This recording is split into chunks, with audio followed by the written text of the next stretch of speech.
Salut les papas séparés, bienvenue dans cette nouvelle vidéo où je vais vous parler tout simplement de la valeur de votre vie.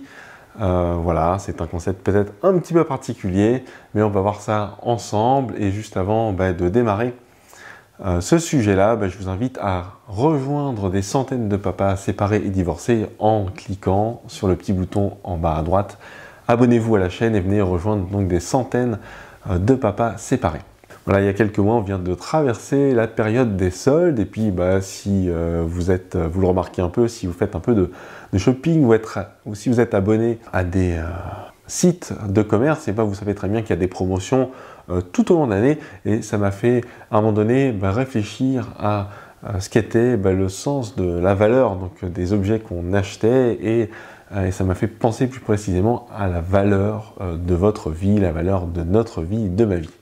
Donc suite à une séparation, brader sa vie, c'est très facile à faire. Mais brader sa vie, ça veut dire quoi? C'est tout simplement le fait de vivre, d'être en dessous de votre valeur la plus élevée, et cela dans tous les domaines de votre vie.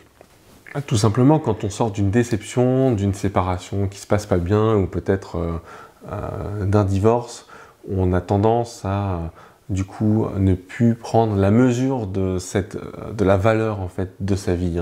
Et c'est tout à fait normal, parce que souvent on accuse le coup, la vie elle perd sa saveur, elle perd son sens, et du coup on ne prend plus la mesure de cette valeur qu'a notre vie.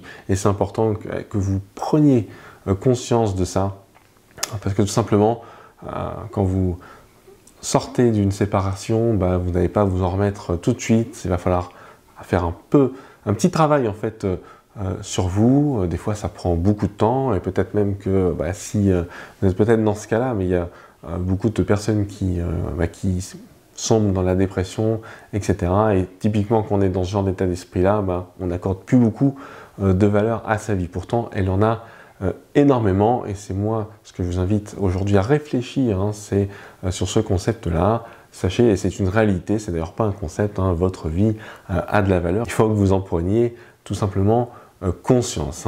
Et cette prise de conscience que votre vie a une grande valeur, elle passe par un passage à l'action, et c'est pas toujours évident. Et je voulais justement vous demander, vous êtes-vous déjà posé ce genre de questions? Quel domaine de ma vie puis-je améliorer? Quelles sont peut-être mes faiblesses? Ou vais-je investir sur moi-même cette année? Ou encore, ai-je l'intention de faire quelque chose pour changer ce qui ne va pas? Voilà, pour résumer, vous pourriez vous poser cette simple question: quelle valeur donnez-vous à votre vie? Avez-vous déjà réfléchi à ça? Alors si la réponse est non, je pense vraiment que c'est une grosse erreur. Voilà, c'est ce que cette période de solde ou de promotion m'inspire, et ça me fait réfléchir aussi à ce concept de valeur de votre vie. Alors c'est peut-être abstrait, et je vais tenter de vous donner quelques pistes de réflexion supplémentaires. Allez-vous encore cette année continuer à laisser un fossé se creuser entre votre enfant et vous, pour des fausses raisons, que ce soit la distance ou le peu de temps passé ensemble, peut-être des difficultés causées par votre ex, ou un travail incompatible avec une garde alternée? Allez-vous continuer à laisser vos défauts plomber vos relations? Allez-vous aussi continuer à ne pas avoir de vision pour votre vie et avancer dans le brouillard, comme une routine inéluctable? Et enfin, allez-vous continuer à vivre dans le tourment parce que vous n'arrivez pas à sortir des tensions avec votre ex? Ou allez-vous continuer à ne pas prendre le temps de réfléchir à ce que vous voulez pour vous, pour vos enfants, et comment, malgré les circonstances, vous pouvez quand même avoir un impact et tracer votre chemin? Voilà, j'espère qu'avec ces quelques questions, les idées commencent à germer dans votre esprit, et que vous allez y réfléchir sérieusement. Si jamais vous souhaitiez m'en parler, vous pouvez le faire en allant sur le lien qui se retrouvera en fin de cette vidéo. Voilà, je vous propose une séance découverte de coaching. Voilà, venez me parler de tous ces sujets-là, et moi je vais terminer ce message par un défi que je vous lance. Alors premièrement, choisissez une des questions que je vous ai posées dans ce message un petit peu plus tôt dans cette vidéo.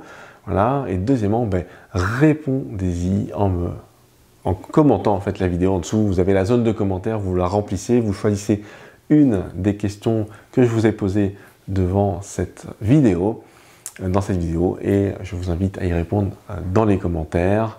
Si cette vidéo vous a plu, je vous invite à la liker, à la partager autour de vous, me laisser un petit pouce bleu ici en dessous. Et puis moi, je vous dis à très bientôt pour une nouvelle vidéo. Allez, ciao!